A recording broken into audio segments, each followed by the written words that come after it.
स्वामी समर्थ स्वामी माऊली चॅनलमध्ये आपल्या सर्वांचे स्वागत आहे। सोमवती अमावस्या म्हणजे काय? शास्त्राप्रमाणे सोमवारी सूर्यास्तापूर्वी येणाऱ्या अमावस्येला सोमवती अमावस्या असे म्हटले जाते। तर सोमवती अमावस्येला आपण बऱ्याचशा सेवा करत असतो। महादेवांना समर्पित असणारी सोमवती अमावस्या ही आपल्या जीवनातील दुःख दारिद्र्य नष्ट करण्यासाठी अतिशय मदत करत असते। सोमवार हा चंद्रदेवतांचा दिवस आहे। सोमवती अमावस्येला सूर्य आणि चंद्रग्रह सरळ रेषेत असतात। अशा प्रकारचं हे सोमवती अमावस्येचं विशेष पर्व आपल्यासाठी अतिशय फलदायी असं ठरू शकतं। तर सोमवती अमावस्येला दान धर्म तप जप यांना विशेष महत्त्व दिले जाते। त्याचप्रमाणे ज्या सौभाग्यवती स्त्रिया असतात त्या या दिवशी उपवास ठेवत असतात। त्याचप्रमाणे सोमवती अमावस्येला स्त्रिया या दिवशी व्रत करत असतात। अशी मान्यता आहे की या दिवशी स्त्रियांनी व्रत केल्यास व्रत करणाऱ्या स्त्रियांचे पती दीर्घायुषी होतात अशी मान्यता आहे। त्याचप्रमाणे सोमवार हा दिवस देवाधिदेव महादेवांचा असल्यामुळे या दिवशी आपण भगवान शिवशंकर आणि माता पार्वती यांची विशेष सेवा करावी। त्यासोबतच आपल्याकडे जर माता पार्वती यांची प्रतिमा किंवा मूर्ती नसेल तर आपण त्याऐवजी आपल्याकडे आपल्या देवघरामध्ये जी अन्नपूर्णा मातेची मूर्ती असते ती सुद्धा माता पार्वतीचे प्रतीकच असते। त्यामुळे त्या मूर्तीची सुद्धा आपण या दिवशी पूजा करू शकतो। तर यावर्षी वर्षाची पहिली सोमवती अमावस्या येणार आहे ती तर सोमवारी म्हणजेच 26 मे 2025 या रोजी दुपारी 12:12 अमावस्या ही सुरू होणार आहे आणि ही दुसऱ्या दिवशी म्हणजेच मंगळवारी सकाळी 8:32 संपणार आहे। तर या दिवशी आपण प्रत्येकजण काहीतरी विशेष सेवा ही करतच असतो। तर या वर्षाच्या पहिल्या सोमवती अमावस्येला मी काय काय करते ते तुमच्यासोबत शेअर करणार आहे। तर व्हिडिओ शेवटपर्यंत नक्की बघा। तर प्रत्येक अमावस्येला आणि त्यासोबतच जसे मंगळवारी आणि शनिवारी आपण घरातील जाळे जळमटे काढत असतो तर ते आपल्याला या अमावस्येला सुद्धा काढायचे आहेत आणि त्यासोबतच घराची सुद्धा स्वच्छता आपल्याला करायची आहे। सर्वात आधी आपण स्नान करून घेतल्यानंतर उंबरठ्याची पूजा करायची आहे। तर इथे मी नेहमीप्रमाणेच उंबरठा पूजन करून घेत आहे। बऱ्याच जणी ह्या मंगळवारी किंवा गुरुवारी किंवा शुक्रवारी आणि त्यासोबतच पौर्णिमेला किंवा अमावस्येला उंबरठा पूजन करत असतात। पण त्याऐवजी आपण जर रोजच उंबरठा पूजन केले तर आपल्याला देखील प्रसन्न वाटते। तर मी इथे नेहमीप्रमाणेच सर्वात आधी एका तांब्याच्या भांड्यामध्ये आपण पितळीचा सुद्धा घेऊ शकतो। मी पितळीच्या तांब्यामध्ये पाणी घेऊन उंबरठ्यावरती टाकून घेतलेले आहे। त्यानंतर उंबरठा स्वच्छ कापडाने पुसून घेतलेला आहे आणि त्यानंतर त्यावरती हळदीने लेपन केलेले आहे। हळदीने लेपन करत असताना हळदीमध्ये थोडं गुलाबजल टाकून घेतलेलं आहे। त्यानंतर आपल्याला त्यावरती रांगोळी काढून घ्यायची आहे। मी इथे लक्ष्मीचे पावले दोन्ही बाजूने काढून घेतलेले आहे आणि मध्ये स्वस्तिक सुद्धा काढून घेतलेले आहे आणि त्यानंतर मध्ये कमळ आणि शंख सुद्धा काढून घेतलेला आहे। आपल्याला जशी हवी तशी आपण उंबरठ्यावरती रांगोळी काढून घ्यायची। त्यानंतर बाहेर सुद्धा थोडी रांगोळी मी काढून घेतलेली आहे। त्यानंतर रांगोळीवरती आणि उंबरठ्यावरती आपल्याला हळदी आणि कुंकू अलंकारित करायचे आहे। त्यानंतर आता आपल्या घरामध्ये जी काही नकारात्मकता असते ती दूर घालवण्यासाठी आपण ज्याप्रमाणे रोज घरातील फरशी पुसत असतो तर या दिवशी आपल्याला त्यामध्ये किंवा त्या फरशी पुसण्याच्या पाण्यामध्ये थोडं लिंबू मीठ आणि त्यासोबतच गोमूत्र टाकून घ्यायचं आहे आणि ते सगळं एकत्रित करून या पाण्याने आपल्याला घर पुसून घ्यायचं आहे। तर इथे मी लिंबू मीठ हे सगळं एकत्रित करून घेतलेलं आहे आणि सोबतच गोमूत्र सुद्धा घेतलेलं आहे। त्यानंतर आता या पाण्याने घर पुसून घेणार आहे। तर सोमवती अमावस्येला किंवा इतर कुठल्याही अमावस्येला तुम्ही कुठल्या सेवा करता हे मला कमेंट बॉक्समध्ये नक्की सांगा।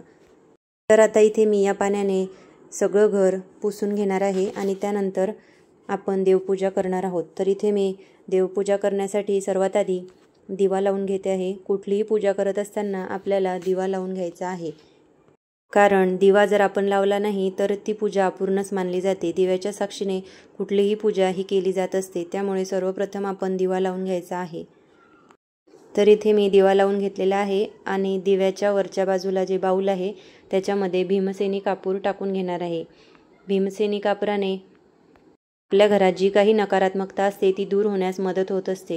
त्यामुळे आपण एखादी वळी किंवा भीमसेनी कापूर हा एक करून सुद्धा असा बाउलमध्ये टाकून घेऊ शकतो आणि त्याच्यासोबत मी इथे थोडे पाणी टाकून घेत आहे, जेणेकरून ते खूप जास्त वेळ सुगंधित राहील किंवा देवपूजा होईपर्यंत तरी कापुराचा वास सर्वीकडे दरवळत राहील.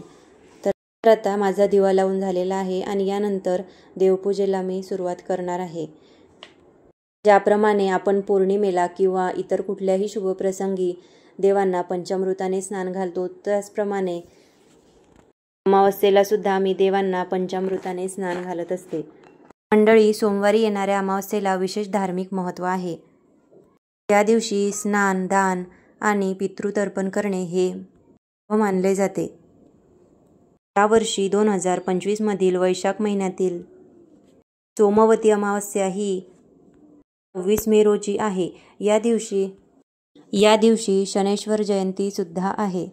सोमवती अमावस्येच्या दिवशी पवित्र नदीमध्ये स्नान करणे हे अतिशय शुभ मानले जाते. जर आपल्याला नदीवरती जाऊन स्नान करणे शक्य होत नसेल तर आपण घरी पाण्यामध्ये गंगाजल मिसळून त्या पाण्याने स्नान करावे. त्यासोबतच आपल्याला दान देखील करायचे आहे. असे करणे अतिशय शुभ मानले जाते. त्याचप्रमाणे या दिवशी पितृतर्पण सुद्धा केले जाते, म्हणजेच पितरांना पाणी तर्पण करणे आणि त्यांची पूजा करणे हे अतिशय शुभ मानले जाते. यामुळे पितरांचे आशीर्वाद आपल्याला प्राप्त होत असतात. यावर्षी सोमवती अमावस्या आणि शनैश्वर जयंती हे एकत्रित येत असल्याने या दिवशी भगवान शिव आणि शनिदेवांची पूजा करणे अतिशय शुभ मानले जाते. सोमवती अमावस्येला भगवान शिवशंकराची पूजा आपल्याला आवर्जून करायची आहे.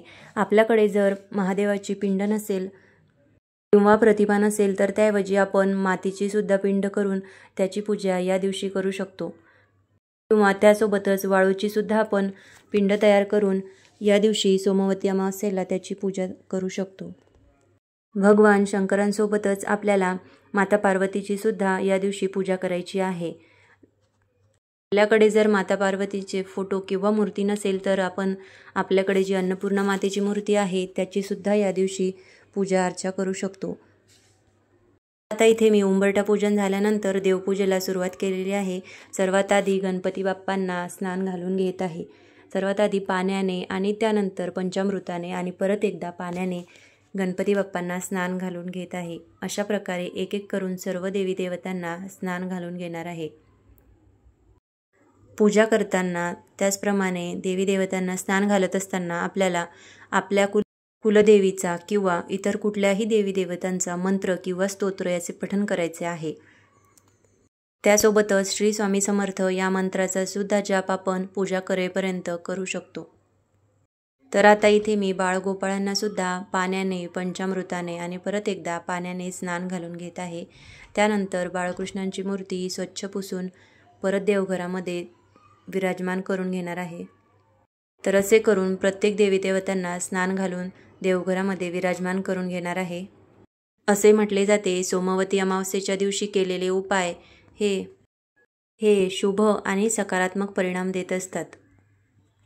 अमावस्येच्या दिवशी पूर्वजांसाठी पिंडदान आणि तर्पण केल्याने पितृदोषांपासून मुक्तता मिळते. त्याचप्रमाणे या दिवशी शनैश्वर जयंती असल्याने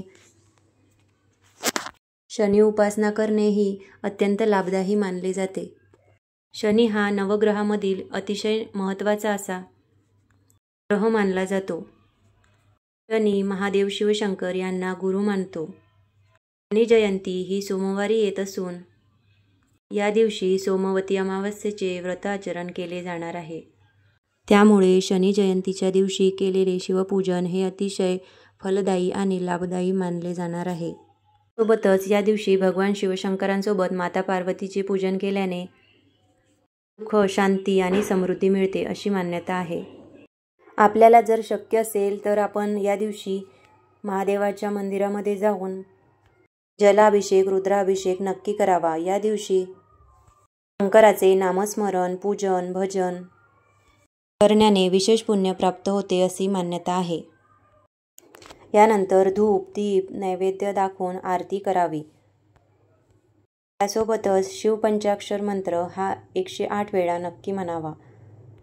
ओम नमः शिवाय असा मंत्र 108 वेळा नक्की जप करावा किंवा यथाशक्ती जप या दिवशी आपण नक्की करावा. असे करणे अतिशय लाभदायी मानले जाते. त्याचप्रमाणे या दिवशी महादेवांचा सर्वात प्रभावी मंत्र म्हणजेच महामृत्युंजय मंत्र या मंत्राचे 108 वेळा पठण करणे हे अतिशय लाभदायक मानले जाते.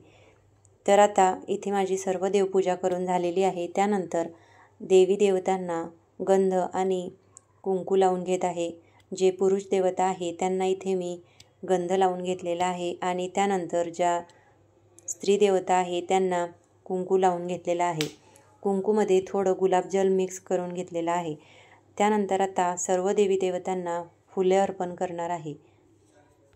सोबतच अमावस्येला पिंपळाच्या झाडाची पूजा करणे सुद्धा अतिशय शुभ मानले जाते. या दिवशी आपण पिंपळाच्या झाडाला पाणी नक्की अर्पण करावे. त्यासोबतच त्यानंतर आपण पिंपळाच्या झाडाची पूजा करावी. पिंपळाच्या झाडाला जल अर्पण केल्यानंतर आपण त्याची पंचोपचार पूजा करावी. धूप दीप हा झाडाला दाखवून घ्यावा. त्यासोबतच पिंपळाच्या झाडाजवळ या दिवशी एक दिवा नक्की लावावा. तर आता इथे माझी देवपूजा करून झालेली आहे. तुम्हाला देवपूजा कशी वाटली ती कमेंटमध्ये नक्की सांगा. आता यानंतर महादेवांच्या पिंडीवरती पंचामृताने आणि पाण्याने सुद्धा स्नान घालून घेत आहे. तर सर्वात आधी पाण्याने नंतर एक एक करून दही दूध तूप मध साखर याप्रमाणे पंचामृताने महादेवांच्या पिंडीवरती स्नान घालून घेत आहे. या दिवशी आपण भगवान शिवशंकरांसोबत माता पार्वतीचे सुद्धा पूजा अर्चा करायची आहे. या दिवशी बरेच जण काही विशेष व्रत करत असतात. त्यासोबतच सुवासिनी महिला हे आपल्या पतीच्या दीर्घायुष्यासाठी या दिवशी व्रत करत असतात. त्यासोबतच प्रार्थना पूजा अर्चा ही करत असतात. या सोमवारी येणाऱ्या सोमवती अमावस्येला आपण काही विशेष मंत्राचा जप केला तर महादेव आणि पूर्वज प्रसन्न होतात अशी मान्यता आहे. तर आता इथे मी महादेवांना पंचामृताने स्नान घालून घेतलेलं आहे. त्यानंतर परत एकदा स्वच्छ पाण्याने सुद्धा महादेवांना स्नान घालून घेतलेलं आहे. या दिवशी आपण घरच्या घरी सुद्धा महादेवाच्या पिंडीवरती रुद्राभिषेक किंवा मंत्रस्तोत्राचे पठण करू शकतो. जर आपल्याला मंदिरात जाणे शक्य होत नसेल, आपल्याकडे मंदिर जवळ नसेल तर घरच्या घरी सुद्धा आपण महादेवाच्या पिंडीवरती अशा प्रकारे पूजा अर्चा नक्कीच करू शकतो. त्यानंतर महादेवाच्या पिंडीला आता स्वच्छ पुसून घेतलेले आहे आणि त्यानंतर स्वच्छ करून घेतलेल्या तामणामध्ये गंध लावून घेत आहे. इथे मी 5ही ठिकाणी गंध लावून घेत आहे. त्यानंतर आता महादेवांची पिंड या तामणामध्ये ठेवून घेणार आहे. त्यासाठी तामणामध्ये एक छोटी प्रभावळ मी इथे ठेवून घेत आहे आणि त्यानंतर त्यावरती एक छोटं लाल वस्त्र मी इथे अंथरून घेत आहे. महादेवांना हे पांढरे वस्त्र अतिशय प्रिय असते, पण माझ्याकडे पांढरे वस्त्र हे नाही आहे, त्यामुळे मी इथे लालच वस्त्र या प्रभावळवरती ठेवून घेत आहे. त्यानंतर प्रभावळवरती सुद्धा गंध लावून घेतलेला आहे. त्यानंतर महादेवांची पिंड या प्रभावळवरती ठेवून घेतलेली आहे आणि त्यानंतर महादेवांच्या पिंडीवरती चंदन लावून घेत आहे. मी इथे महादेवाच्या पिंडीवरती छोटासा ओम काढून घेत आहे. तिथे जागा आहे त्यामुळे आहे भरपूर अशी ओम काढण्या एवढी, त्यामुळे त्याच्यावरती ओम काढून घेत आहे. त्यानंतर आता पिंडीला गंध लावून घेणार आहे आणि त्यानंतर आपल्याकडे जे काही उपलब्ध असेल धोत्र्याचे फूल किंवा फळ, त्यासोबतच शमीपत्र किंवा बेलपत्र किंवा पांढरे फुलं कुठलेही, तर ते आपण या दिवशी महादेवाच्या पिंडीवरती नक्की अर्पण करावे. तर माझ्याकडे शमीपत्र आहेत आणि बेलपत्रसुद्धा आहे, तर ते मी महादेवाच्या पिंडीवरती अर्पण करणार आहे. तर आता गंध लावून झालेला आहे. त्यानंतर आता एक एक करून महादेवाच्या पिंडीवरती बेलपत्र वाहून घेणार आहे. त्यासोबतच माझ्याकडे भस्मसुद्धा आहे, तर आता मी थोडंसं भस्म महादेवाच्या पिंडीवरती लावून घेणार आहे. त्यासोबतच तांदूळसुद्धा आपण महादेवांच्या पिंडीवरती अर्पण करायचे आहेत. 11, 5 किंवा 21 अशा प्रकारे. तर इथे आता मी भस्म महादेवाच्या पिंडीवरती लावून घेतलेला आहे. आता त्यानंतर महादेवाच्या पिंडीवरती बेलपत्र वाहून घेणार आहे. माझ्याकडे जास्त नाही पण 11च बेलपत्र होती, तर ते मी महादेवाच्या पिंडीवरती वाहून घेत आहे. तुमच्याकडे जर जास्त असतील तर तुम्ही 51 किंवा 108 या प्रमाणात सुद्धा महादेवाच्या पिंडीवरती बेलपत्र वाहू शकता. किंवा ते नसतील तर त्याऐवजी आपण 108 तांदूळ किंवा 108 मूग या प्रकारे सुद्धा पिंडीवरती अर्पण करू शकतो. तर आता माझे बेलपत्र वाहून झालेले आहेत. त्यानंतर शमीपत्रसुद्धा जी माझ्याकडे होती ते सुद्धा मी महादेवाच्या पिंडीवरती वाहून घेतलेली आहेत. आणि त्यानंतर पांढरी फुले जी महादेवांना अतिशय प्रिय असतात तीसुद्धा महादेवाच्या पिंडीवरती एक एक करून वाहून घेणार आहे. तर आजची पूजा तुम्हाला कशी वाटली हे कमेंट बॉक्समध्ये नक्की सांगा. तुम्हाला जर आजचा व्हिडिओ आवडला असेल तर चॅनलला लाईक, शेअर आणि सबस्क्राईब नक्की करा. आणि तुम्ही अमावस्येला कुठल्या कुठल्या सेवा करता हे मला कमेंट बॉक्समध्ये नक्की सांगा. अवधूत चिंतन. श्री गुरुदेव दत्त. श्री स्वामी समर्थ.